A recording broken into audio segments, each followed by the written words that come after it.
तो मेनली इस वीडियो में हम 5 ऐसे फार्मूलाज के बारे में डिस्कस करेंगे। फार्मूलाज बोल लो, रीजंस बोल लो, जिनको फॉलो करके डिकोडिंग वाईटी सिर्फ 13 वीडियो अपलोड करके ही 1 लाख सब्सक्राइबर गेन किए हैं, और वो भी 5 मंथ्स।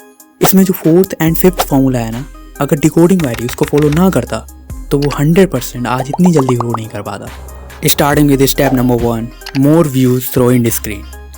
जितने व्यूज़ आप लोगों के नॉर्मली नहीं आते हैं ना, उससे कई गुना ज़्यादा व्यूज़ तो वो एंड स्क्रीन से ही ले जाता है। अगर विश्वास ना हो तो ये सुनो। So if you are a regular viewer of this channel, तुम्हें पता होगा how much I emphasize the importance of end screens. Like इस वीडियो को तो around 4K views and screen से ही मिल गए। अब आप बोलोगे कैसे? तो अगर आप डिकोडिंग वाईटी की वीडियो देखते हो तो आपने ये नोटिस किया होगा कि वो वीडियो के एंड में कुछ ऐसा रीज़न क्रिएट करता है कि व्यूअर उसकी वीडियो पर क्लिक कर ही देता है। फिर क्या, उसकी एडिटिंग तो अच्छी है ही। Which takes me on step number 2, next level editing. अगर आप डिकोडिंग वाईटी से पूछो कि ऑडियंस रिटेंशन को बढ़ाने के लिए सबसे ज़रूरी क्या है, तो वो बोलेगा अबे नल्ले, मतलब नेक्स्ट लेवल एडिटिंग। क्योंकि डिकोडिंग वाईटी को पता है कि यूट्यूब कहता है कि मेरी एल्गोरिदम पर ध्यान मत दे, अपनी ऑडियंस पर ध्यान दे। अगर वो खुश है तो मैं भी खुश हूँ, और आप लोग खुश तो हो ही डिकोडिंग वाईटी से, तभी तो इस वीडियो पर क्लिक किया है। सो डिकोडिंग वाईटी का इतनी जल्दी ग्रो होने का दूसरा सबसे बड़ा कारण है उसकी एडिटिंग।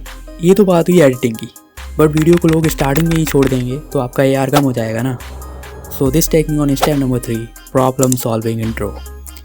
वीडियो के स्टार्टिंग में जो 30 सेकंड होते हैं ना, वो एक क्रिएटर के लिए बहुत इंपॉर्टेंट होते हैं, क्योंकि स्टार्टिंग के 30 सेकंड ये डिसाइड करते हैं कि व्यूअर आपकी वीडियो को कितना देखेगा। और आपने ये देखा होगा कि डिकोडिंग वाईटी कभी भी फैंसी इंट्रो या hello hi welcome to my YouTube channel ऐसे वीडियो की स्टार्टिंग नहीं करता है। वो शुरुआत के 30 सेकंड में अपनी ऑडियंस को ये विश्वास दिलाता है कि वो जिस प्रॉब्लम का आंसर ढूंढ रहे हैं वो प्रॉब्लम वास्तव में कितनी बड़ी है, और वीडियो को देखने के बाद उनकी प्रॉब्लम सॉल्व हो जाएगी। अभी भी क्लियर नहीं है तो डिकोडिंग वाईटी की ये वीडियो देखो। वो अपने थंबनेल्स पर thousands of dollars spend करते हैं। Can you tell them what you invest per thumbnail?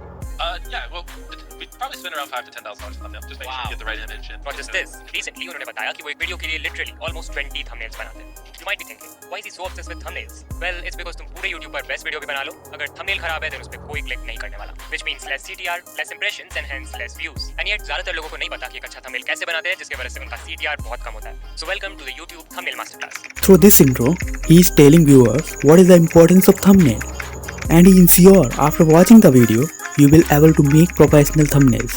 अब आप बोलोगे कि YouTube पर बहुत से ऐसे लोग हैं जिनकी एडिटिंग भी अच्छी है, वैल्यूएबल इंट्रो भी लगाते हैं, फिर भी इतनी जल्दी ग्रो नहीं होते। So this take me on step number 4, his voice. मेरे को पर्सनली लगता है कि उसकी वॉइस की वजह से ऑडियंस उसे ज़्यादा पसंद करती है, और मेरे को पर्सनली उसकी वॉइस बहुत ज़्यादा पसंद। उसके बोलने का स्टाइल एकदम लाजवाब है, क्योंकि कोई भी बंदा वीडियो को थोड़ा बहुत जरूर देख लेगा, भले चाहे उसकी एडिटिंग अच्छी ना हो, बट अगर वॉइस में बिल्कुल भी खिचपिच हुई तो वो तुरंत वीडियो को लीव कर देगा। So this is the importance of voice. और डिकोडिंग वाईटी की वॉइस तो बहुत अच्छी है ही, तो ऑडियंस उसकी वीडियो से चिपकी रहती है। अब बात करते हैं उस फार्मूला की, अगर जिसको डिकोडिंग वाईटी फॉलो ना करता तो शायद आज इतनी जल्दी 1 लाख सब्सक्राइबर गेन नहीं कर पाता। तो वो फॉर्मूला है ऑडियंस चॉइस टॉपिक सिलेक्शन। क्योंकि अगर डिकोडिंग वाईटी शुरू में ये वीडियो बनाता कि how to get more views and how to get more subscriber on YouTube, तो कौन ही देखता उसकी वीडियो? शायद कोई नहीं। बट उसने पहली वीडियो एल्ग्रो पर बनाई, जिसकी बहुत अच्छी लॉयल ऑडियंस है। उसने दूसरी वीडियो मिस्टर मीको पर बनाई, जिसकी बेशुमार ऑडियंस है। एंड तीसरी वीडियो उसने मनोज दे पर बनाई, जो यूट्यूब टिप्स एंड ट्रिक्स की नीश में सबसे टॉप पर है। और जैसे उसने ये वीडियो बनाई, उसकी तीनों वीडियो निकल गई। क्योंकि बहुत से लोग क्या करते हैं कि केवल चैनल लोगों को देख कर ही वो वीडियो पर क्लिक करते थे, और डिकोडिंग वाईटी को शुरुआत में यही चाहिए था कि लोग उसकी वीडियो पर क्लिक करें, क्योंकि उसको पता है कि वह अपनी एडिटिंग और वॉइसिंग से ऑडियंस को अपनी वीडियो पर रोक तो लेगा ही। डिकोडिंग वाईटी भाई, मुझे आपकी एडिटिंग और वॉइसिंग पर्सनली बहुत अच्छी लगती है, और मुझे पूरा भरोसा है कि आप जल्दी यूट्यूब पर एक नया कीर्तिमान खड़ा करोगे। Best of luck.